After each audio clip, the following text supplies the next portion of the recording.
Turma boa, tudo bem? Professor Eduardo Maciel, mais uma vez com vocês e hoje disciplina nova, módulo novo, matéria nova. Eu estou ao vivo com os alunos de graduação do curso da FASTEF Nova Iguaçu, Paulo Malta, o Renan, o Josué Júnior e você que está assistindo gravado, bom dia, boa tarde, boa noite. Nós estaremos juntos nesse percurso teológico para que a gente possa crescer na graça e no conhecimento. São essas duas asas que a gente precisa, né? O avião, para voar, precisa de duas asas. Nós precisamos da graça e nós precisamos do conhecimento. Hoje nós teremos a aula de número 1. A nossa aula de número 1 é sobre a teologia do Novo Testamento, a teologia que vai de Mateus, né, ou dos evangelhos, Marcos, Lucas, João, até o livro de Apocalipse, e nós vamos fazer um recorte aí nas próximas aulas de tudo aquilo que se passa nas Escrituras, nos 27 livros do Novo Testamento. Começando pela figura central do Novo Testamento. Professor Eduardo, quem será a figura central do Novo Testamento? Jesus de Nazaré.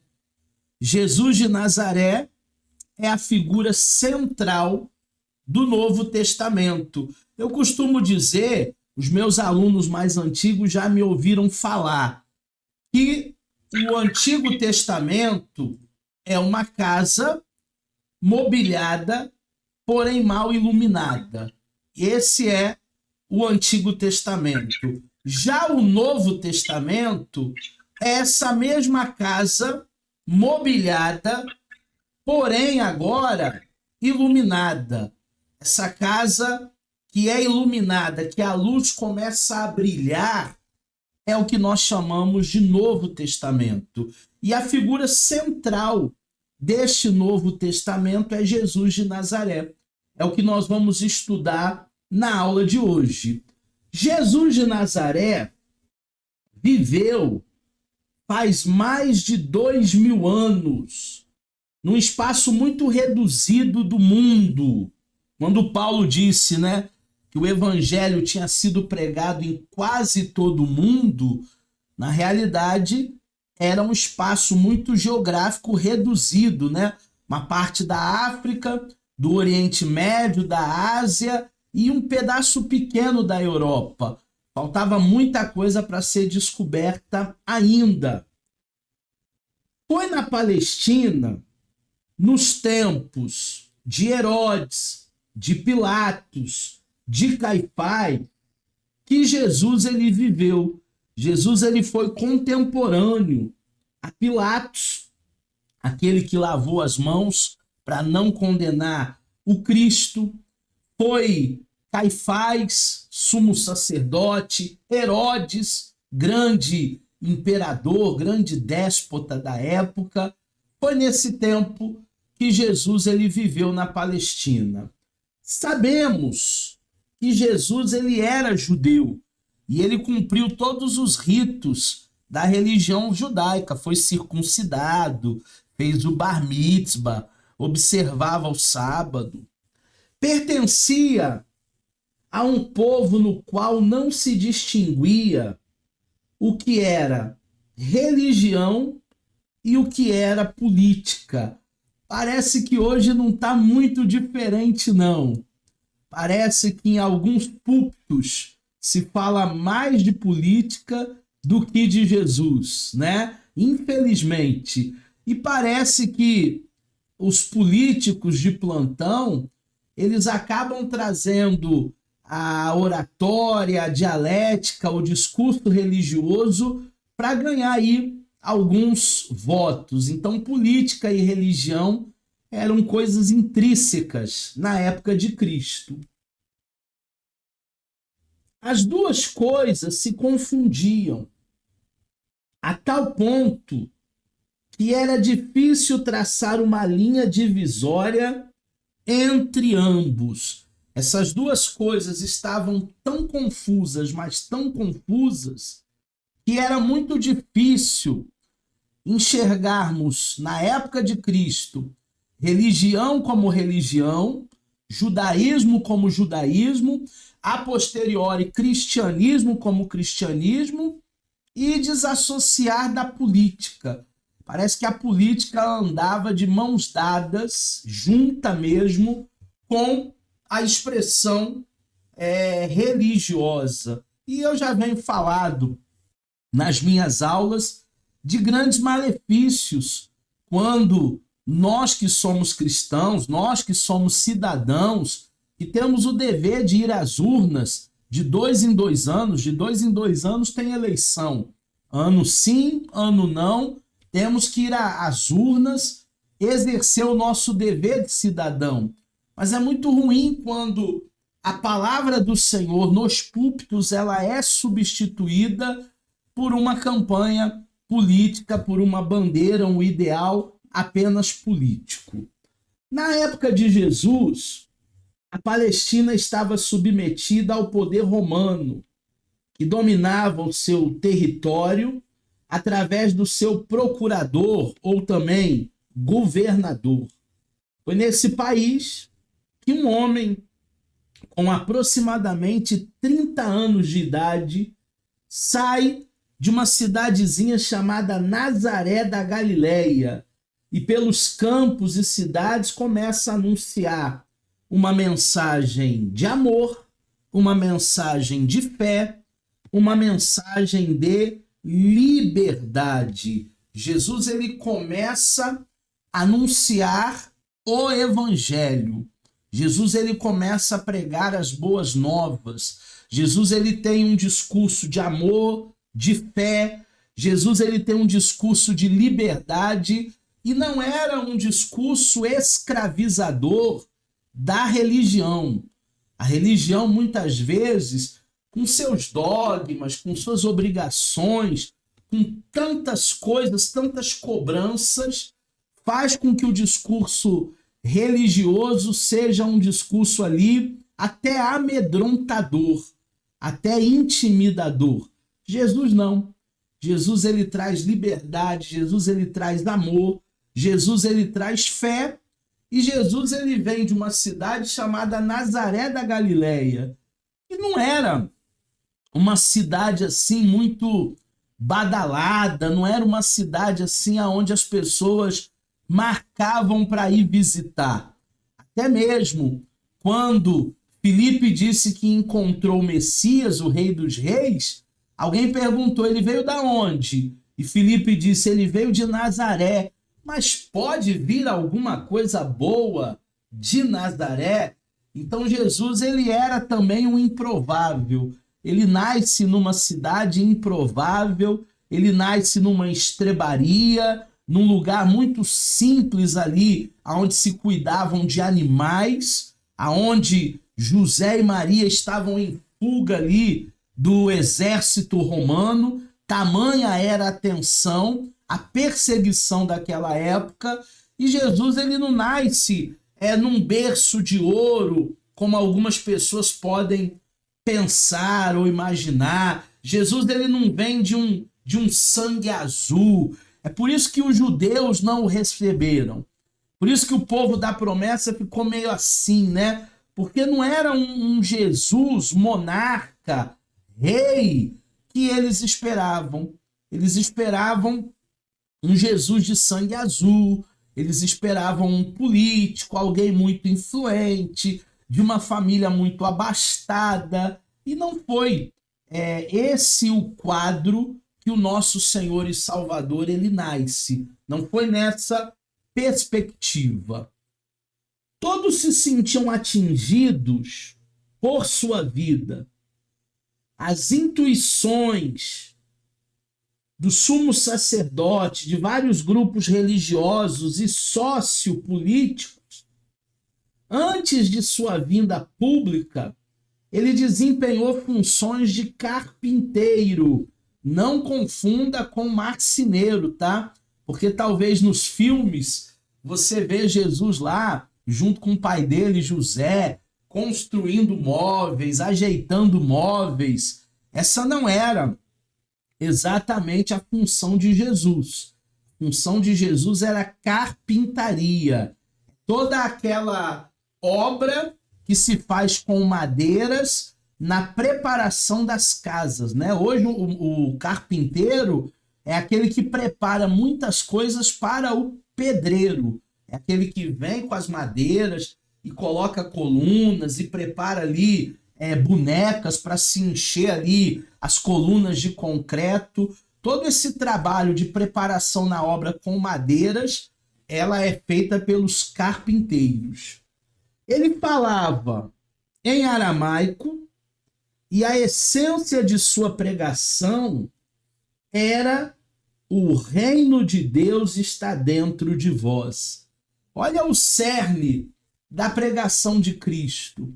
O reino de Deus, ele está dentro de nós, dentro de mim, dentro de você. Porque às vezes a religião nos vendeu que existe um dia especial para encontrar a Deus, existe um lugar especial para encontrar a Deus, existe uma roupa especial para encontrar a Deus, existe uma ocasião especial para encontrar a Deus. E isso não é verdade. A religião, ela nos enganou. Não existe um dia especial, uma roupa especial, um lugar especial, já que ele vive dentro de mim.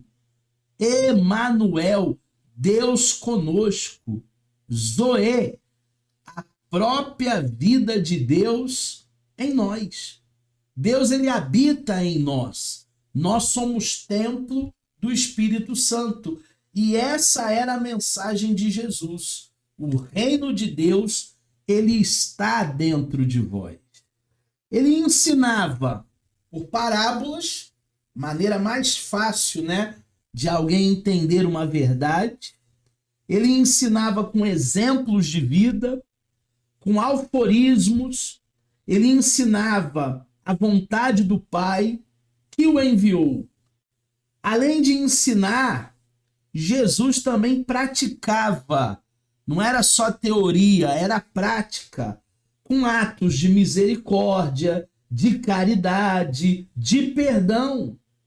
Quase sempre, Jesus era seguido pelos seus discípulos ou pelos seus seguidores.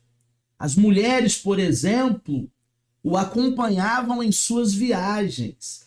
Jesus fazia muitos prodígios, Jesus fazia muitos milagres. Ele curava os doentes, ele proclamava a chegada de um novo tempo. E é isso que nós precisamos viver nesse ano.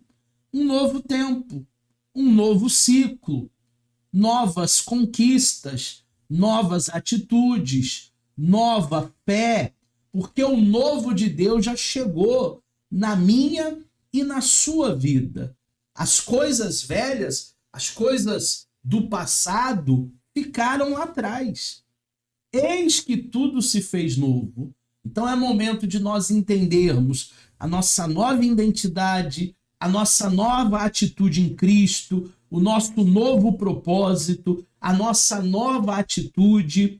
É momento de nós vivermos aquilo que Jesus pregou para nós. Jesus nos ensinou a termos atos de caridade, atos de amor. Jesus nos ensinou a vivermos a misericórdia, o perdão. Este é o Evangelho.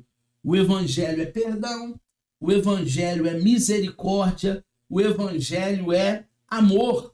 Muita gente acompanhava Jesus, as mulheres do seu ministério eram muitas. Maria Madalena era uma delas, a qual Jesus expulsou pelo menos ali 7 tipos de demônios. E várias outras mulheres também contribuíam na obra, além dos discípulos de Jesus, né? Então era uma grande comitiva que lhe acompanhava de cidade em cidade, de lugar em lugar. Jesus, ele influenciou naquela época e continua influenciando todas as áreas do conhecimento humano, pois ele fundou uma religião universal que leva o nome dele, o cristianismo. Jesus é o personagem histórico sobre o qual se fala, sobre o qual se escreve, se pinta quadros, se discute e se compõe músicas. Gente, se Jesus ele não fosse um personagem real, histórico, músicas não seriam compostas, livros não seriam escritos, quadros não seriam pintados. Tudo isso é fruto da influência que Jesus ele trouxe não só para a sua igreja, porque tem pessoas que nem pertencem à igreja de Cristo. Mesmo assim, Jesus, ele é aquele que impacta, Jesus é aquele que influencia, Jesus é aquele que faz com que a sociedade que olhe para ele passe a viver uma vida melhor. Jesus viveu em uma sociedade do tipo rural, como gosta de dizer o carioca, roça, né? Na roça. Em uma sociedade desse tipo, não somente o meio ambiente, a natureza, mas também as relações humanas influem na formação e na vida das pessoas. É interessante que quando a gente vai para a serra, ou quando a gente vai saindo um pouquinho para o interior dos grandes centros aí, parece que as pessoas são mais humanas, parece que a vida passa mais devagar na zona rural, na roça, no mato. Parece que as pessoas em cidades pequenininhas, todo mundo conhece todo mundo bate papo com os vizinhos. Isso não acontece muito na cidade grande, né? Cidade grande é uma correria, corre para cá, corre para lá, ninguém se vê, ninguém se conhece. Mas essa humanidade que havia em Jesus, ela também se dava naquela sociedade que era uma sociedade de fato rural, uma sociedade onde as pessoas eram mais próximas. O mesmo aconteceu com Jesus de Nazaré, pois a vida de Jesus durante a sua vida falava do seu povo e também da sua terra, porque tudo vai refletir na nossa narrativa, tudo vai refletir naquilo que nós estamos vivenciando. Se você está vivenciando um luto, você vive triste, amargurado. Se você está com muitos problemas que não estão resolvidos, você fica com a cabeça quente, você fica com a cabeça cheia. São determinadas fases da nossa vida que nós precisamos arregaçar as mangas e lutar e não deixar a peteca cair e não esmurecer, porque o novo de Deus, as grandes coisas que Deus ele tem para nós, vão acontecer. Essa é a nossa fé. Vamos falar um pouquinho agora sobre a Palestina. Aqui no gráfico eu coloquei para vocês a Palestina nos tempos de Cristo, né? Lá em cima nós temos a Fenícia, a cidade de Tiro, que é litorânea. Um pouco mais abaixo nós temos a Galileia, Cafarnaum, Caná da Galileia, onde Jesus operou um primeiro milagre, transformando água em vinho. Nazaré, aonde ele nasceu. Um pouco abaixo nós temos Samaria, ali em amarelo. Temos Cesareia, temos Sincar. Ao lado ali nós temos Decápolis. Um pouco mais abaixo nós temos Pérea. Nós temos também, na parte verde ali do mapa, Arimateia, Jericó, Jerusalém, Emaús, Betânia. Lá pertinho do mar nós temos Gaza, é onde fica a faixa de Gaza em todos os conflitos hoje. E lá embaixo nós temos a Judéia. e essa partezinha azul começa lá em cima com o lago, né, de Tiberíades, vem descendo até chegar ao Mar Morto. Então essa é a Palestina dos tempos de Jesus. Depois, no módulo de geografia bíblica, a gente pode ver até com mais detalhes. A Palestina, ela situa-se no Oriente Médio e desde 64 a.C., ela fazia parte do Império Romano. A sua extensão era aproximadamente de 25 mil quilômetros quadrados. Ao Mar Mediterrâneo limita a Palestina do lado oeste e o Vale do Rio Jordão ao lado leste, que atravessa a região do norte, sul, com uma extensão de aproximadamente 320 quilômetros. Em linha reta, se existisse uma estrada reta, daria basicamente 180 quilômetros. Então, Israel, principalmente aqui a Palestina, é um lugar onde você consegue cruzar de um ponto a ponto, dependendo do trânsito e dependendo das estradas, em 6, 8, no máximo 10 horas, você consegue chegar de um ponto a outro sem muito desgaste, sem muito problema de logística. O Rio Jordão significa o quê? Aquele que desce. Então ele começa lá no lago de Tiberíades e ele vai descendo ali por Decápolis, por Pérea, até chegar no Mar Morto. Ele vai descendo.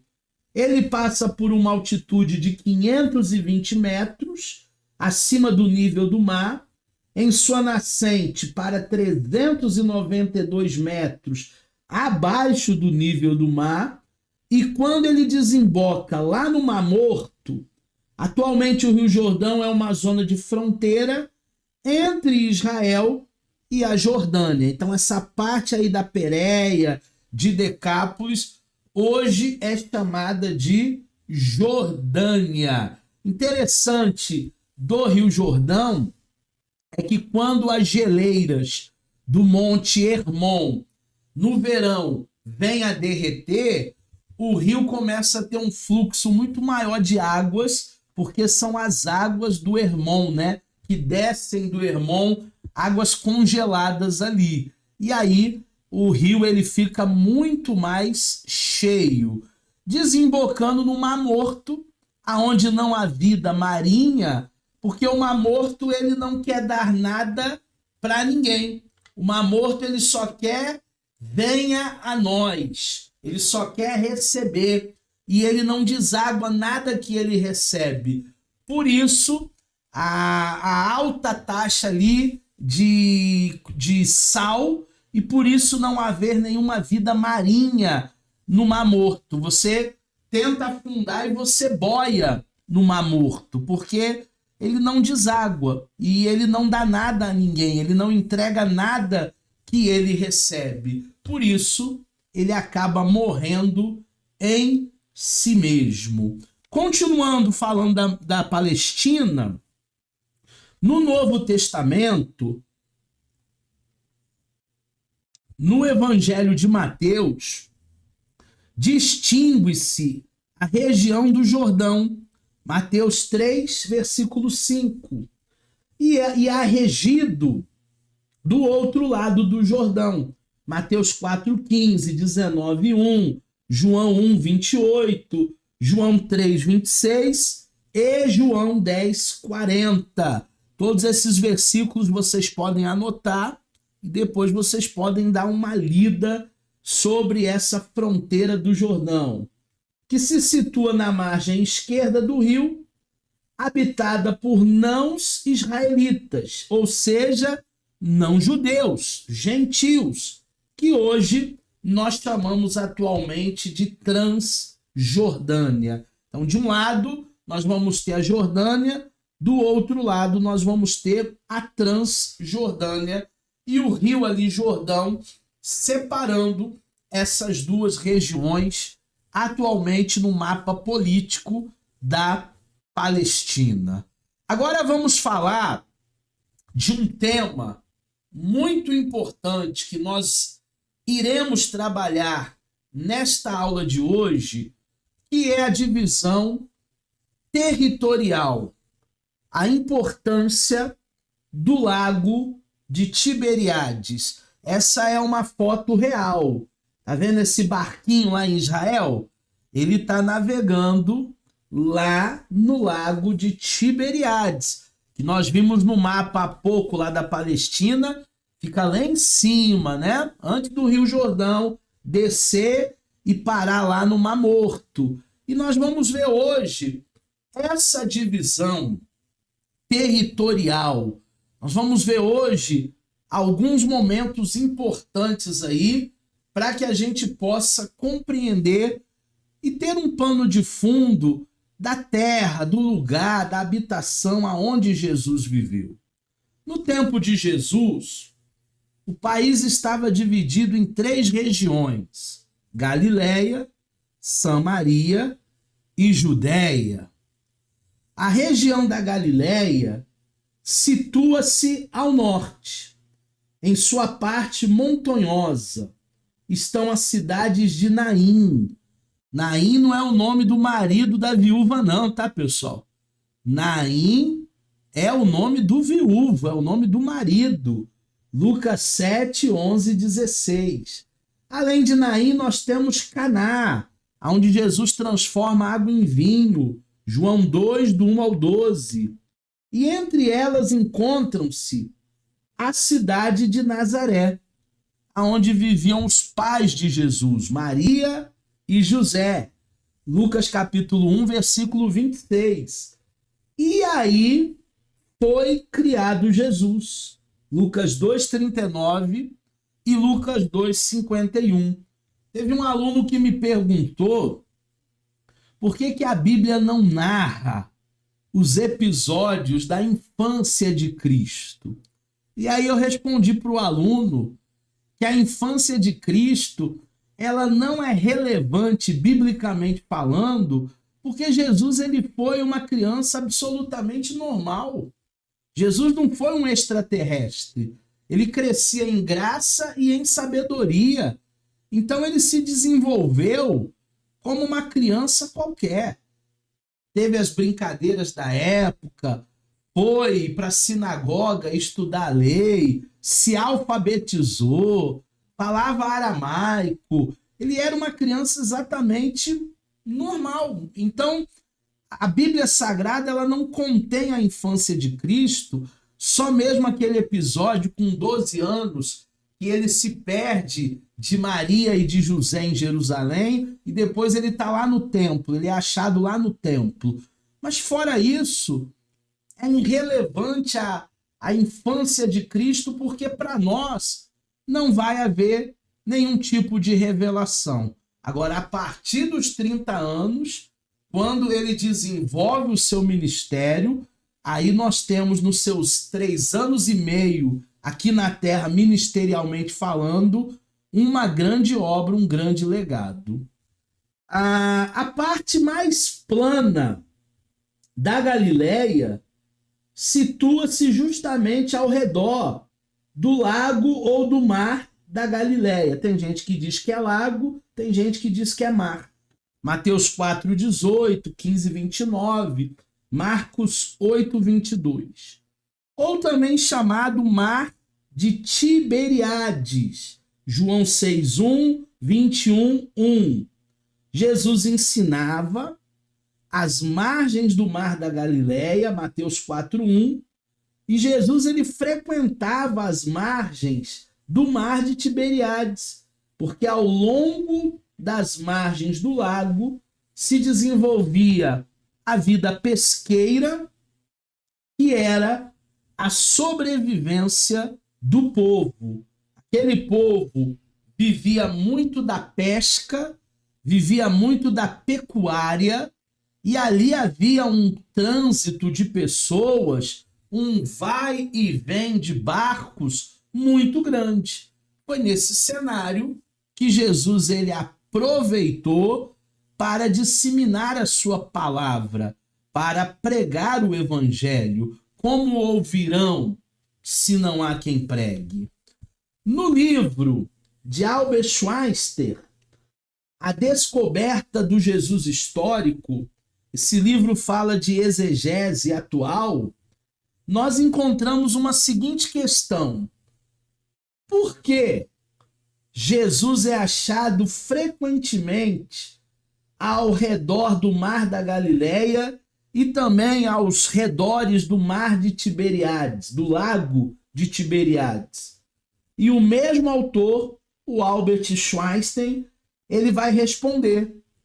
Ele deixou Nazaré e ele foi morar em Cafarnaum, que é uma cidade marítima ao lado do Mar da Galileia, mudando de uma aldeia muito pequenininha, situada nas colinas, para uma aldeia ainda maior, situada à beira do lago. E ali foi o cenário aonde Jesus ele chama os seus primeiros e mais importantes membros do grupo dos 12, né? Ele chama ali os irmãos Pedro e André. Ele também chama ali os outros irmãos Tiago e João, que são filhos de Zebedeu. Então nós temos, nesse primeiro momento, nos evangelhos, o Mar da Galileia, o Lago de Tiberíades, sendo o cenário de Cristo na evangelização e na pesca. Era um ambiente propício de pesca física, mas ele chamava esses pescadores e dizia para eles: vocês não vão mais pescar peixe, agora vocês serão pescadores de homens. E ali ele elegeu, ele escolheu os seus 12 apóstolos. Ele passou pela beira-mar da Galileia, Mateus 1,16, lá no lago de Tiberíades, pregando, porque o povo já se encontrava numa situação de grande pobreza, causada pela transformação do lago, que era de uma área pesqueira, numa área comercial, numa rota. Os pescadores eles eram obrigados a vender por um preço, não prego, né? Preço baixíssimo, todo o fruto do seu trabalho. Porque havia um homem chamado Herodes de Antipas, que ele salgava os peixes e ele vendia muito mais caro, como se fosse pegar os peixes de água doce, de água salgada, salgá-los e vender a preço de bacalhau. Então os pobres, eles estavam numa desvantagem muito grande.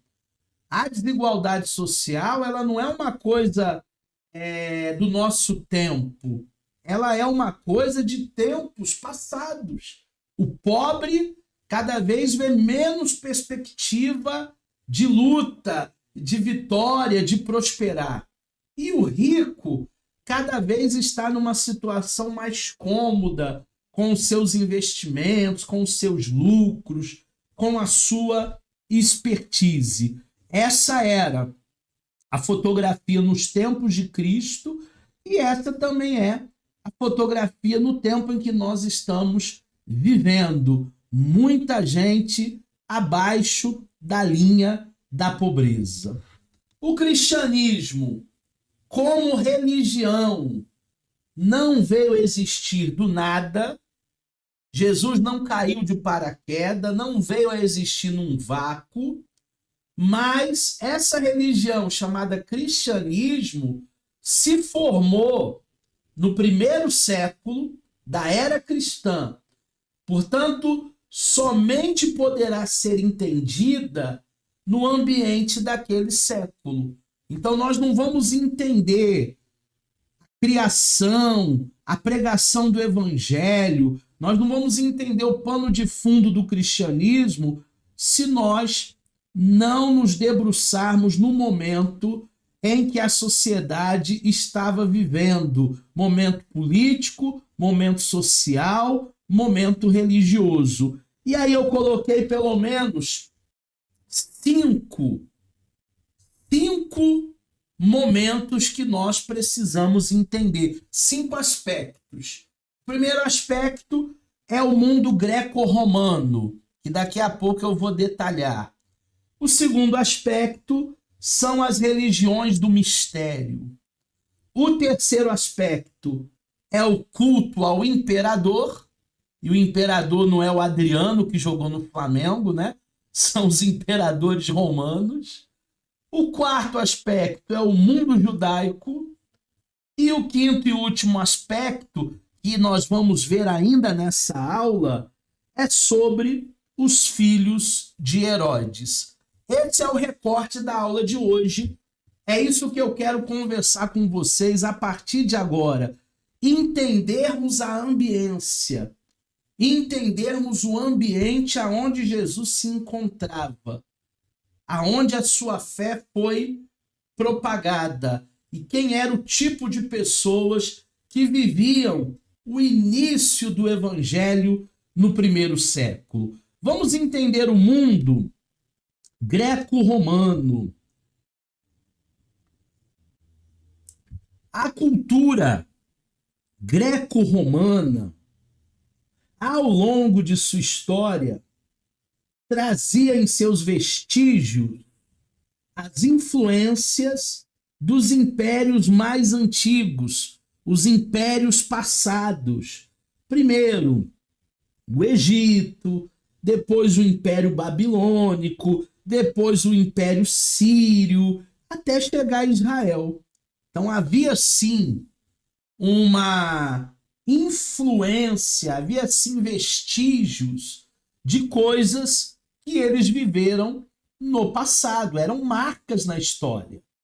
No século V, no século IV antes de Cristo, lembrando que as datas até o ano 0 são retroativas, aconteceu a rivalidade entre os mencionados povos, que resultou em conflitos.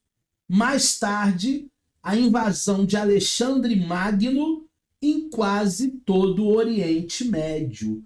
Então, Alexandre o Grande, ele começa a conquistar muita coisa, até praticamente todo o Oriente Médio. Essa era a situação geopolítica da época de Cristo, o mundo greco-romano. A invasão dos povos gerou uma nova cultura. E mais tarde, quando o Império Romano se instalou, surge o quê? O helenismo. Com a helenização, olha o termo, hein? Helenização de Roma, a cultura grega dominou todos os povos em torno do mar Mediterrâneo ocidental. Enquanto falamos em filosofia, enquanto falamos em cultura, a cultura grega é muito forte. As Olimpíadas, a estética, o teatro, tudo é influência grega. E esse movimento que começa a influenciar o mundo todo é chamado de helenização. Todas as vezes que vocês ouvirem esse termo, helênico, helenismo, cultura grega, você sabe que é a assimilação da filosofia, dos costumes, do habitat grego, mesmo sendo um mundo romano, hein? Mesmo sendo um império romano, mas eles assimilaram a cultura. Nesses países, os gregos unificaram a língua aramaica e persa. O latim era usado somente pelos políticos e militares do Império Romano. Então o povão falava aramaico, mas os políticos e também os militares, eles falavam latim. Era necessário que pessoas da elite que tivessem mais acesso à educação se desenvolvessem até numa outra língua. Mas o povão, que era semiletrado ou talvez analfabeto, só falava mesmo o aramaico nessa época. No começo do Império Romano, foi mais conservador, mas teve de render-se às influências do helenismo. O processo de helenização, com a sua arquitetura, com a sua ciência, com as suas estruturas econômicas, mantinham esse povo na Mesopotâmia, na Síria, no Egito, na Gália e também na Espanha, como parte de um único mundo, que nós chamamos hoje de globalização, né? Eles já estavam vivendo, claro que numa escala muito menor, mas eles estavam surfando na onda da arquitetura helênica, da ciência helênica, das estruturas econômicas ali do helenismo, da cultura grega. Como parte de um único mundo, foi no contexto da história geral que o cristianismo nasceu. O cristianismo nasce nesse momento, como uma religião universal, com a sua identidade forte e com raízes profundas. Então, esse é o nascimento do cristianismo. O cristianismo nasce em um mundo greco-romano, um império romano, mas que respirava uma cultura, uma influência grega. Hoje, nós respiramos muito mais a cultura norte-americana do que a cultura grega, né? Até a calça que eu estou vestido aqui é uma calça jeans. Da onde vem o jeans? Da América do Norte, dos Estados Unidos. Não é uma cultura brasileira. Brasileiro não usa jeans. Quem usa jeans, lá nos primórdios, é o americano. Então, a cultura americana hoje é uma cultura global. Naquela época, a cultura era greco-romana. O segundo ponto são as religiões do mistério. Mesmo antes da era helenística e da adoração aos deuses do Olimpo, tinha declinado entre os gregos. Os povos estavam procurando algo mais do que aquilo que as religiões tradicionais ofereciam. Eles queriam algo como um sentimento religioso pessoal. Eles queriam uma esperança na imortalidade. Sabe o que eles queriam? Senso de pertencimento, que é o que todo ser humano busca hoje em qualquer tipo de religião ou fraternidade, em qualquer tipo aí de movimento. Senso de pertencimento. Quando a pessoa pertence àquele determinado grupo, é muito difícil ela romper com aqueles costumes, com aquela religiosidade, com aquele tipo de expressão de fé. Os cultos das religiões do mistério, isto é, os ritos sagrados pelos quais os homens eram levados a entender o mistério, segredos religiosos e divinos. O conhecimento desses segredos garantia a proteção de Deus ou da deusa. Deus aqui com letra minúscula, Deus aqui com letra minúscula. E prometia felicidade eterna do crente. Quem é que não quer ser feliz? Quem é que não quer viver bem? Quem é que não quer prosperar, ganhar muito dinheiro? Quem é que não quer ter muita saúde?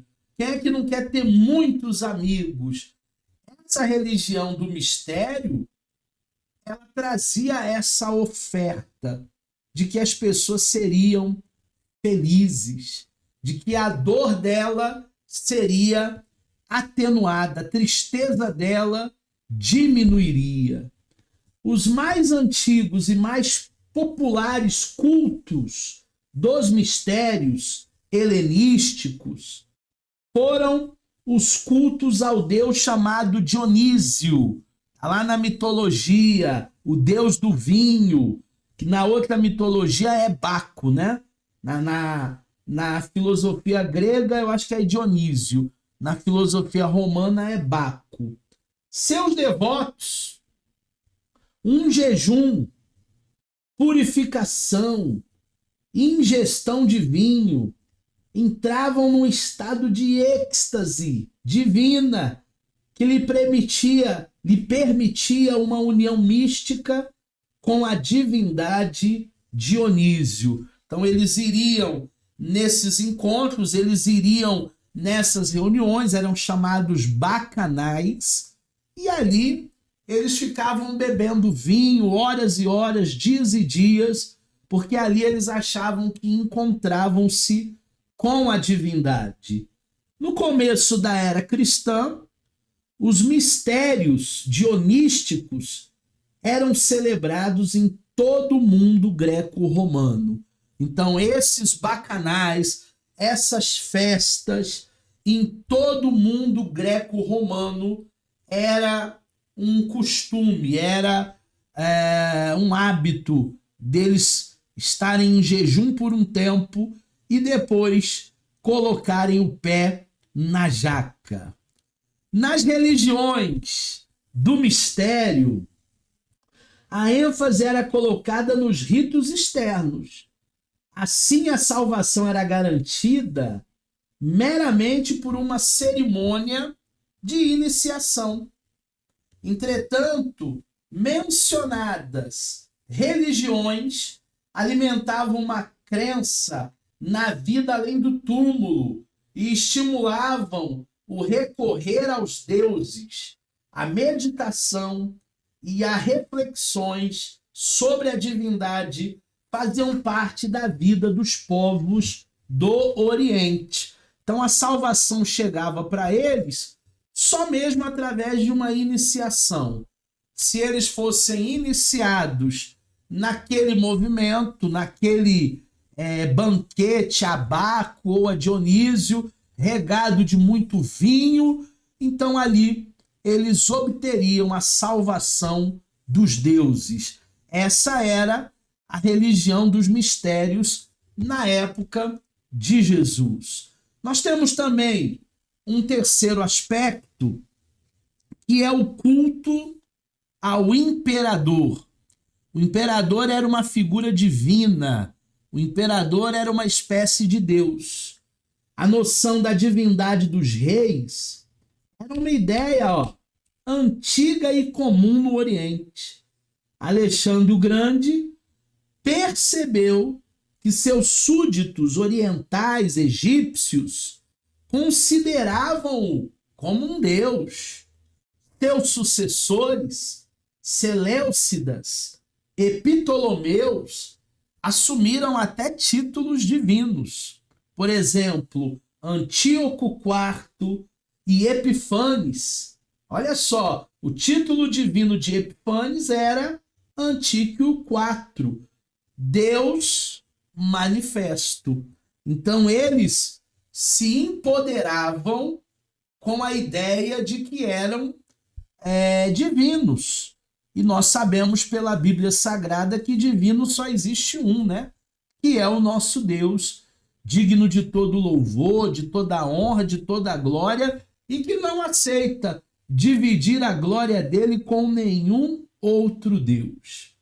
Em 44, depois da morte, Júlio César, por decreto do Senado, foi declarado um dos divinos protetores do Estado.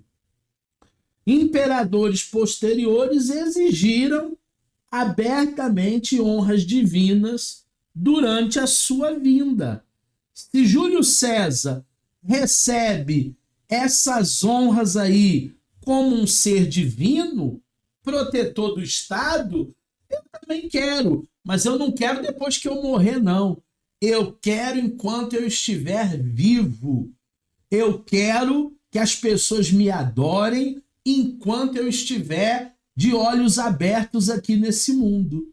Foi o caso, por exemplo, de Augustus, foi o caso, por exemplo, de outros imperadores que exigiam que as pessoas, que todos os súditos, que todo o clero o adorassem. Adorassem-os como se fossem deuses. O culto ao imperador era usado como um valioso fator político, era um princípio unificador entre vários povos do Império Romano. O imperador romano era conhecido como Salvador, como Senhor, que são títulos divinos. É aqui que mora o problema. Quando eu começo a idolatrar uma figura humana. Isso se chama antropolatria. Por maior que seja a minha admiração por alguém, eu não posso achar que aquele alguém é o meu Deus. Porque o meu Deus só existe um. Aquele que fez o céu e aquele que fez a terra.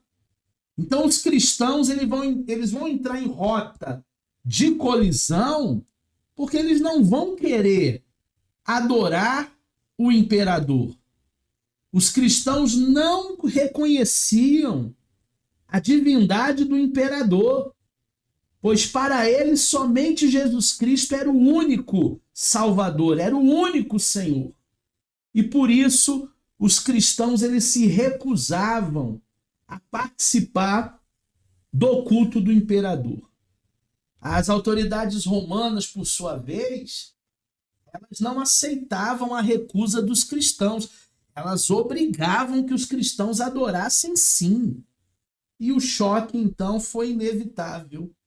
Mas a firmeza na fé dos primeiros cristãos não lhes permitiu participar do culto do imperador.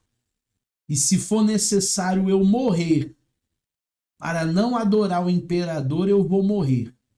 Se eu tiver que me tornar um mártir, eu vou me tornar um mártir. Se tiver que negar Jesus, eu não nego. E muitos foram para a fogueira, muitos foram para a forca, muitos foram para a guilhotina, muitos foram lançados para as feras lá no Coliseu, porque se recusaram a adorar um outro mestre, a adorar um outro Senhor que não fosse o Senhor que deu a vida por nós lá no Calvário. Essa é uma grande lição de firmeza e de fé, de convicção que os nossos irmãos do primeiro e segundo século tinham através de Cristo. Mais um aspecto da aula de hoje é o mundo judaico. Professor Eduardo Maciel, qual era a configuração do mundo judaico da época? A dinastia herodiana, começando lá com Herodes o Grande, em 37 a.C., até 4, aqui já é depois de Cristo, tá? Ou não? Não. De 37 a.C. até 4 antes de Cristo. Em 63 a.C., as tropas comandadas pelo general Pompeu impõem um novo domínio sobre Israel. Depois de assírios, depois de babilônios, depois de persas, depois de medos, depois de gregos, o implacável poder romano dominou Israel. Então, o Império Romano, a partir de 63, era um rolo compressor e ninguém subexistiu esse império. Foi conquistando tudo o que tinha pela frente.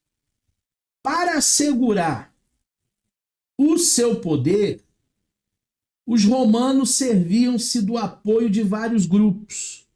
Grupos políticos, grupos nacionais. Lembra no iniciozinho da aula que eu falei que a religião ela estava muito intrínseca com a política? A política estava muito misturada com a religião. O exército romano estava sempre pronto para agir diante de qualquer rebelião. Milhares de assassinatos, milhares de pessoas escravizadas eram vítimas do terrorismo de Roma. Roma estava implantando sobre todas as nações conquistadas. Então era um momento assim muito delicado, era um momento assim de guerra, de rumor de guerra, era um momento muito difícil, uma tensão muito difícil. Imagina ter um filho como Maria teve Jesus num cenário desse. Imagina um aperto que Maria passou nos seus 9 meses de gestação. Herodes, assassino sem escrúpulo, como diz Mateus capítulo 2, versículo 13 ao 18. Segundo o historiador Flávio Josefo, que foi um judeu contemporâneo da época, ele narra como o poder de Herodes se firmou contra o povo judeu. Entre outras ações, Herodes expulsou uma grande parte da população de suas terras e, em seguida, entregou as terras às fortes lideranças do império em troca de proteção e de apoio. Então, ele fica contra os dele e ele se vende para o sistema. Hoje não está muito diferente, não. Gente que bate nas suas costas e fala que vai estar com você até o fim. Outros que dizem assim, não, a gente está junto até depois do fim. São aqueles que de uma hora para outra podem virar a casaca e se levantar contra você. Foi o caso aqui do Herodes, que se levantou contra os seus, pedindo apenas proteção e apoio para o Império Romano. Com seus atos, Herodes o Grande possuía um grande status. Ele era conhecido lá por Roma como o Rex Socius, ou seja, o rei aliado, que gozava da sua autonomia, que gozava da sua liberdade, ele não pagava tributos. Isso é, o Império Romano de César deu para ele liberdade até da escolha da cobrança de impostos. Então havia uma flexibilidade muito grande para com o Herodes. Ele teve o seu renome, ele teve assim uma posição muito confortável política. Claro, ele se vende ao sistema, ele fecha com o sistema. Você acha que eu e você não estaríamos vivendo uma vida muito melhor em aspectos talvez até econômicos, financeiros, se a gente se vendesse para o sistema? Claro que sim. A gente estaria muito melhor hoje, mas nós abrimos mão de tudo porque existem coisas que não servem para nós como filhos de Deus. Herodes ficava com uma parte dos impostos, por isso ele fazia várias construções no seu território, que era ali a Palestina. Herodes o Grande era sujeito a Roma somente em assuntos políticos externos e no caso de guerra, que ele era obrigado a fornecer tropas ao exército romano. Fora esses dois aspectos, turma, que é o caso de guerra e que é a política externa, Herodes ele tinha a sua autonomia nos territórios palestinos. É aquele velho ditado, né? Manda quem pode, obedece quem tem juízo. O Herodes podia mandar e desmandar, fazer e acontecer, porque ele, na verdade, estava ali rezando, né, na cartilha do Império Romano. Por expulsar muitas pessoas de suas terras, houve um grande êxodo rural. E para dar trabalho a toda essa massa de gente desempregada, Herodes mandou construir obras, como, por exemplo, ele fez templos em honra de Augusto, o imperador. Ele restaurou a cidade de Samaria e lhe deu o nome de Sebaste, que no grego significa Sebastos, Augusto. Ele reconstruiu a torre do Estrato e deu o nome a essa torre de Cesareia. Então, começa-se um canteiro de obras, porque ele tinha dinheiro, parte ali dos impostos que eram arrecadados e que ele não precisava enviar tudo para Roma, e ele começa a gastar com obras públicas, né? Em Jerusalém, Herodes também se fazia como um grande benfeitor, se mostrava como um grande colaborador. Assim ele constrói o Palácio de Herodes, também a Torre de Antonia, e no ano 20 depois de Cristo, ele começa o seu projeto mais ambicioso. Professor Eduardo, qual é? A reconstrução do Templo de Jerusalém, que hoje só tem, né, o Muro das Lamentações e mais nada. A obra foi concluída em 63, João capítulo 2, versículo 20, só que 7 anos depois, em 70, ela veio ser destruída novamente. Então, o Templo de Herodes é erguido em 73, mas ele é destruído em 63, né? Ele é construído em 63, mas ele vem abaixo 7 anos depois, em 70. E nós temos um dado muito importante da escatologia. Quando esse templo, que hoje só existem os muros das lamentações, forem reconstruídos novamente, o anticristo já estará na terra. Porque ele vai restaurar, ele vai construir, ele vai reerguer o terceiro templo. Então, fiquem de olho na plataforma do anticristo. E o nosso último aspecto, para a gente terminar a aula de hoje com chave de ouro, são os filhos do Herodes. Já falamos do Herodes o Grande, contemporâneos de Jesus. Agora vamos falar dos filhos. Ele dividiu o seu reino pelos seus 3 filhos, Arquilau, Filipe e Antipas. Todos os 3 são filhos de Herodes. O primeiro, chamado Arquilau, ele nasce em 4 a.C. e ele era um etenarca da Judéia que vai reinar ali, que vai ter o seu reinado até 6 depois de Cristo. De 4 a 6 ele reina.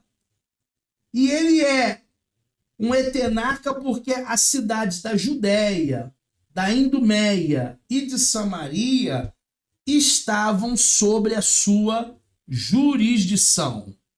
Estavam sobre a sua jurisdição.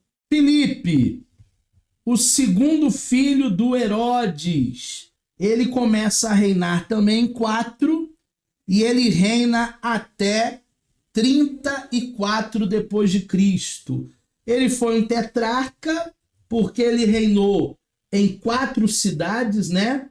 Galaunitide, Betaneia, Traconitide e Auranitide. São essas 4 cidades. Ele restaurou Panéias, dando-lhes o nome de Cesareia de Filipe, e ele reconstruiu Betsaida. Júlio Filipe não deixou descendentes, ele não teve filhos, e após a sua morte, o território governado por ele foi anexado na província da Síria. Em 37 depois de Cristo, o imperador, que foi terrível, Calígula, deu território para Agripa I. Então esse é o recorte do segundo filho de Herodes, chamado Filipe. E o terceiro filho, que também reina de 4 até 39, esse reina um pouquinho mais, é o Antipas. Ele também foi um tetrarca, ele reinou na Galileia, em Pérea, e ele construiu cidades ali próximas a Tiberíades, perto da margem da Galileia, ali do Mar da Galileia. Em 39, Antipas ele foi para Roma solicitar um título real, mas ele foi exilado para Gália e o seu território foi dado para Agripa. Então ele sofreu ali basicamente um golpe. Você acha que golpe é algo do nosso tempo? O golpe tá aí, gente. Cai quem quer. Aí depois nós temos o Agripa, que não é um filho de Herodes. Ele era neto de Herodes, Agripa I. Ele vai reinar de 41 até 44 depois de Cristo. Era neto de Herodes o Grande. O imperador Calígula deu a Agripa o antigo território de Filipe, o segundo filho de Herodes, em 37. Agripa I recebeu o antigo território de Antipas, que foi a Galileia e também a Pérea.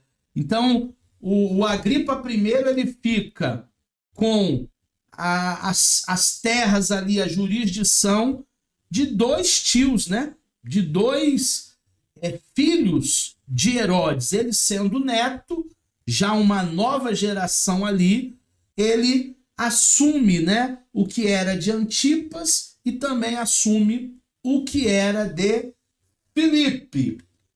Em 41, olha que interessante. Agripa estava em Roma quando Calígula foi assassinado. Após a morte de Calígula, após a sua morte, Agripa I participou da indicação do novo imperador. O novo imperador no lugar de Calígula foi Cláudio, que era seu amigo, era seu parça. Em troca, uma mão lava a outra, né? Ele recebeu o título de rei das terras, governadas por um procurador romano.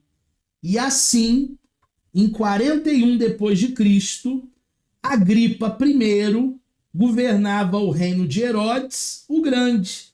O reino de Agripa I foi um reino pacífico e também um reino próspero. Ele conseguiu então herdar tudo aquilo que o vô dele tinha deixado para ele. O Agripa II, quem é? O filho de Agripa I. Então já é o bisneto de Herodes. Ele não herdou o reino do seu pai, mas em 50 depois de Cristo, ele recebeu o território de Herodes, o seu tio, e ao mesmo tempo ele foi indicado como supervisor do templo, com direito de indicar pessoas que poderiam ser sumos sacerdotes. Olha como a religião está misturada com a política. Olha o toma lá da cá. Olha a corrupção. Olha a troca de favores. Será que eu estou falando mesmo de 50 depois de Cristo? Ou será que eu estou falando de 2025, 2026, 2027, 2028? Porque, gente, mudam-se os personagens, mas o enredo é o mesmo. Acontece as mesmas coisas há muito tempo. Agripa II, em 60 depois de Cristo, visitou Cesareia e foi convidado pelo procurador Festo, aquele que interrogou Paulo, aquele que ouviu Paulo, em Atos 25, 13, até o capítulo 20, até o versículo 26 e 32. Nos anos de 66 até os anos 70, houve uma revolta muito grande e Agripa II apoiou os romanos, porque eles estavam fechados com o sistema. Foi então que ele morreu no ano de 93 e ele foi o último dos reis da dinastia herodiana. O Agripa II, em 93, vem a terminar esse ciclo que começa com o seu bisavô, o Herodes o Grande, lá muitos anos atrás, e aí o império passa de geração a geração. Essas são as minhas redes sociais. Se você tiver qualquer dúvida sobre essa aula de hoje, você pode me acessar no e-mail, ou no LinkedIn, ou no Facebook, ou no meu canal de YouTube, ou no meu Instagram, e eu responderei todas as dúvidas de vocês. Ficamos por aqui e na próxima aula a gente vai se encontrar.